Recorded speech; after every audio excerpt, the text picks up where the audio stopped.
중동의 한 나라에서는 왕비를 선택한 이후에 3년 동안 왕과 같은 침실에서 생활하지 않습니다. 이 3년의 기간 동안에 과연 한 나라의 어머니로서 자질이 있는가 없는가를 테스트합니다. 그리고 한 나라의 어머니로서 그가 훈련과 그리고 좋은 시간, 교육의 시간들을 갖는다고 합니다. 그 기간 동안에 왕비로서, 국모로서 합당한 그릇을 만드는 시간이라고 합니다. 이 기간이 지난 후 한 나라의 어머니로서 합당하다 생각할 때 왕의 침실에 들어가서 정상적인 부부 생활을 한다고 합니다. 그때부터 왕비는 왕과 똑같은 영광을 누리게 되겠지요. 이처럼 하나님은 하나님의 영광을 나눠주시려 할 때 먼저 그릇을 예비하라, 그릇을 준비하라고 말씀하십니다. 그리고 받아 누리고 쓰임에 합당한 사람들로 만들어 주십니다. 부모가 맛있는 밥과 맛있는 음식을 주기 전에 손을 이렇게 보고 손부터 닦고 오라고 하지 않습니까? 그리고 나서 맛있는 모든 음식을 주듯이 말입니다. 이처럼 먼저 선행되어야 할 것이 있습니다. 씻음의 행위입니다. 찬송가 274장 보면 나 행한 것 주 죄뿐이니 주 예수께 비옵기는 물 가지고 날 씻든지 불 가지고 태우든지 내 안가박 다시 쓰사 내 모든 죄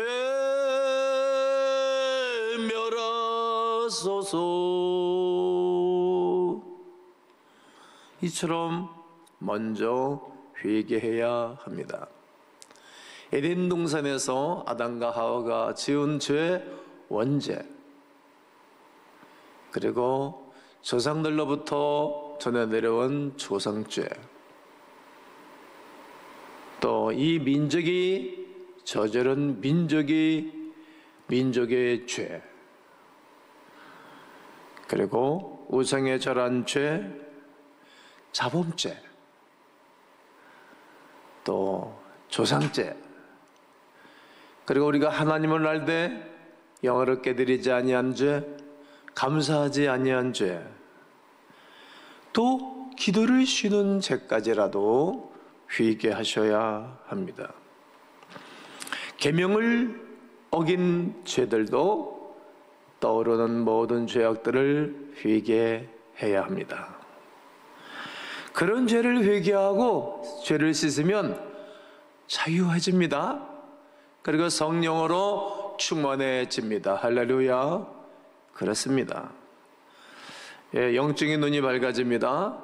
사명이 무엇인지를 보게 됩니다. 뿐만 아니라 축복이 보이기 시작합니다. 그리고 비전이 아주 또렷해지게 됩니다.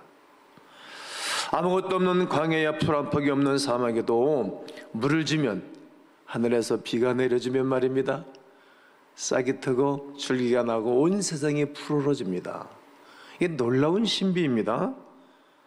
아무리 옥타라도 비가 내리지 않으면 열매를 맺지 못합니다. 이처럼 심령에 성령의 단비가 주어지면 열매가 있고, 심령에 단비가 없고 메말라지면 모든 것이 삭막해지게 됩니다. 그렇습니다. 찬송가 183장에도 빈들의 마른 불같이 시들은 나의 영혼, 주님의 거룩한 성령을 간절히 기다리네, 내게도 주옵소서 간절히 구합니다. 이 찬송을 우리가 합니다. 그래서 예수님은 성천하시기 이전에 제자들에게 성령을 받으라고 말씀하십니다.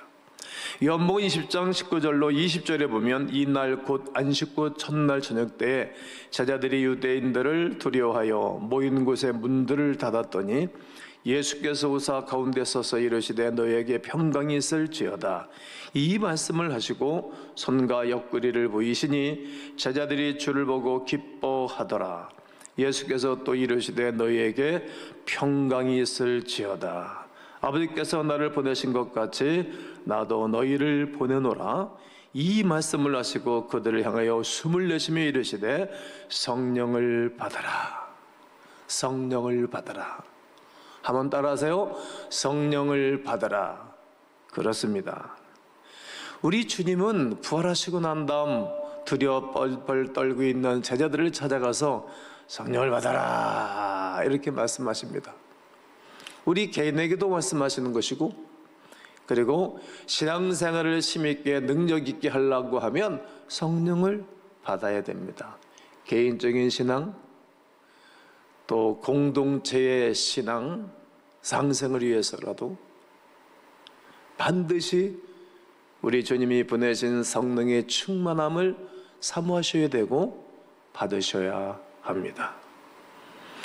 성령 충만함을 받아야 하는 이유가 무엇일까요? 첫째, 영적 자유와 평안을 얻기 위함입니다. 할렐루야.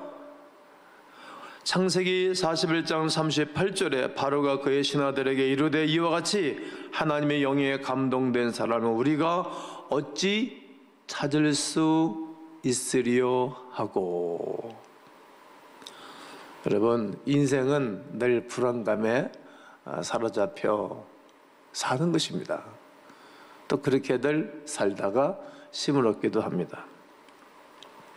미래에 대한 불안, 또 미래에 대한 불확실성 때문에 사람들이 두려워하지 않습니까? 스스로 달려오는 죄책감에 의한 불안, 자기 존재의 의미를 상실할 때 오는 그 상실감, 그로 인하여 오는 불안감, 또 죽음에 대한 불안, 이런 것들이 우리를 엄습하고 번거롭게 합니다.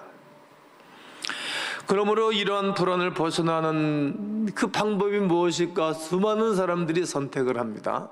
여러 가지 방법을 갖지요. 철학관도 가고, 물어보러 가기도 하고. 저희 어린 시절에 토정비결 이렇게 연초가 되면 토정비결을 보기도 했어요. 맨날 물가에 가지 말래요. 물을 떠났으니까 살 수 없는데. 그래서 사람들이 보는 거예요. 또 어떤 사람은 술을 마시고 마약을 하기도 하고, 잘 나가는 분들의 자녀일수록에, 또 잘 나가는 사람들일수록에 마약하는 그 예가 많잖아요. 돈을 많이 벌면 해결할 줄 알고 돈을 열심히 벌고, 지식을 축적하면 불안감이 해소될 줄 알고 막 공부도 하고, 또 명예를 선택하기도 하지요. 그러나 아무리 수고하고 노력해도 영적인 자유, 영적인 평안함, 영적인 은혜는 누리지 못합니다. 여러분, 진정한 평안은 우리 하나님이 주십니다. 진정한 평안은 성령 하나님이 우리 안에 오시면 주십니다. 그때 평화가 있고 자유가 있는 것입니다. 고린도후서 3장 17절에 주는 영이시니 주의 영이 계신 곳에는 뭐가 있다고요? 네, 자유가 있습니다.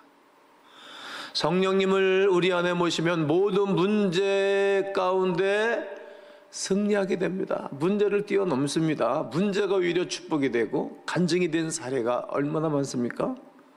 성령님의 임재 안에 살면 능력과 평안과 자유가 있습니다. 그래서 우리에게는 성령의 충만을 받아야 하는 첫 번째 이유가 되는 것입니다. 큰 꿈을 가지게 됩니다.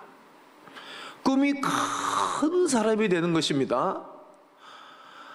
요엘서 2장 28절에 그 후에 내가 내 영을 만민에게 부어주리니 너희 자녀들이 장래일을 말할 것이며 너희 늙은이는 꿈을 꾸며 너희 젊은이는 이상을 볼 것이며. 지나간 역사 가운데에 이런 일들은 우리가 수없이 찾아볼 수 있고 또 알 수가 있습니다. 우리나라 역대 대통령이셨던 김영삼 대통령께서는 저 거제도 섬에서 출생을 하고 그리고 서울에 올라와서 공부하면서 그의 그 자취방에 그 학습방에 말이죠 써붙여놨다고 하잖아요. 미래 대통령 김영삼. 그 꿈이 크니까 기필코 한국 역사 속에 대통령을 하시지 않습니까? 또 역대 대통령이셨던 김대중 대통령께서는 저기 하이도 조그만 섬 아닙니까? 거기서 출생하셔가지고 말입니다. 그 많지도 않은 그러한 그 주민들 속에서 아침 동력에 해가 솟아오르는 것을 보면서 야, 인생이 무엇이냐 고민도 많이 하셨다는 거예요. 그럼 민족을 위해서 한번 일해보겠다. 어려서부터 꿈을 키운 것입니다. 야, 그 하이도에 가게 되어지면 그 큰 얼굴, 큰 바위 얼굴이 있지 않습니까? 큰 바위 얼굴. 그 꿈을 키우는 거예요. 지금도 그 여행하는 분들이 그 바위 얼굴을 보면서 김대중 대통령을 추모하고 생각한다 그러지 않습니까? 꿈인 것입니다. 40여 년 전 부유세를 주장한 김대중의 꿈 실현될까? 오마이뉴스에 딱 뜨고 있습니다. 부유세를 이미 40여 년 전에 주장하신 것입니다. 어떻게 될는지 모르겠습니다. 이렇게 사람은 모든 꿈이 있는 것입니다. 하나님의 성령이 임하면 모든 남녀노소 막론하고 꿈을 꾸게 됩니다. 예수님을 위한 꿈입니다. 개인을 위한 꿈이 아닙니다. 아주 활기차고 생동감이 발랄하게 넘치는 것입니다. 하나님은 당신의 백성들이 꿈도 없고 절망과 시리에 빠져 있는 것을 보고 좋아하시지 않습니다. 하나님의 백성들을 향해서 말입니다. 그러나 성령 하나님께서 내 안에 거하시면, 내 안에 임하시면 꿈이 막 살아나는 것입니다. 커가는 것입니다. 희망을 품게 됩니다. 이토록 하나님께서는 우리에게 은혜를 베풀어 주시기를 원하시는 것입니다. 할렐루야. 잠언 10장 19절에 말이 많으면 허물을 면하기 어려우나 그 입술을 제어하는 자는 지혜가 있느니라. 말이 많으면 안 된다는 거죠. 전도서 5장 3절과 7절에 보면 걱정이 많으면 꿈이 생기고, 걱정 많으니까 어떻게 하면 될까 걱정했을 때 방법이 무엇일까 길이 없어. 그래서 하나님 앞에 나와 기도하다 은혜를 받고 꿈이 생기는 것입니다. 꿈이. 말이 많으면 우매한 자의 소리가 나타나느니라. 꿈이 많으면 헛된 일들이 많아지고, 말이 많아도 그러하니 오직 너는 여호와를 경외할지니라. 하나님을 온전히 경외해야 된다는 말입니다. 이 세상에 문제 없는 곳이 있을까요? 여러분, 다 문제싹 가운데 인생은 살아가는 것입니다. 제가 모든 가정들을 바라면 저 가정은 아무 문제가 없겠지라고 생각하는데 그 가정도 문제가 있어요. 이 세상의 모든 사람들은 온전한 사람은 한 사람도 없으니까 다 문제 가운데 살아가는 것입니다. 그 문제가 있다는 것, 그건 내가 살아있다는 증거 아닙니까? 문제가 있어도 성령 안에서 가지는 꿈이 있어 전진한다면 반드시 승리합니다. 그런 것입니다. 요셉의 환경과 성숙하지 않은 주변인들과의 어려운 가운데서도 형통케 하신 것은 그 안에 성령 하나님이 주신 말씀이 있었기 때문입니다. 꿈이 있었기 때문입니다. 큰 꿈이 있으니 이겨내고 버텨내고 달려가는 것입니다. 하나님의 성령이 임하면, 우리 안에 거하시면 꿈이 이루어집니다. 죄와 상처를 해결받는 길이기 때문입니다. 살면서 때가 묻지요. 자동차도 탁 세차를 해놓고 나면 그 세차고 나면 눈 오고 비 오더라고요. 근데 싹 닦아놓으면 안 해도 그 먼지가 어디서 오늘 탁탁 털고 들어가도 소박히 조금씩 이렇게 자동차 안에도 먼지가 쌓입니다.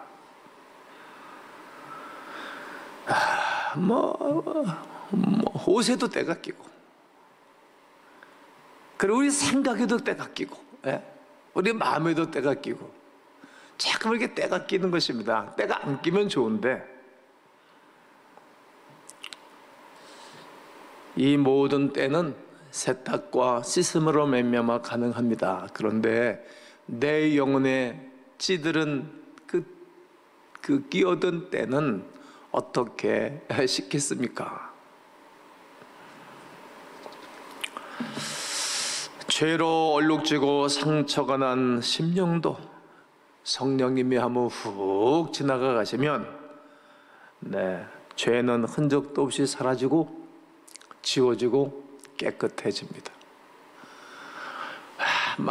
먼지가 자욱하고 미세먼지가 자꾸 중국발 미세먼지가 꽉 차도 말입니다. 동풍이 불어오거나 북풍이 불어오거나 남풍이 불어오면 싹 가십니다. 바람이 불면 싹 가시는 것입니다. 이토록 성령의 바람이 불어오면 가시는 거예요. 저는 말이죠, 그 출애굽기 14장에서 그 이스라엘 백성들이 그 홍해바다를 건널 때 밤새도록 장엄하게 기도하는 모세를 바라보면서 하나님이 역사하는 거예요. 물을 딱 걷어 올리는 거예요. 동풍이 불어와서, 성경에 이렇게 돼 있어요.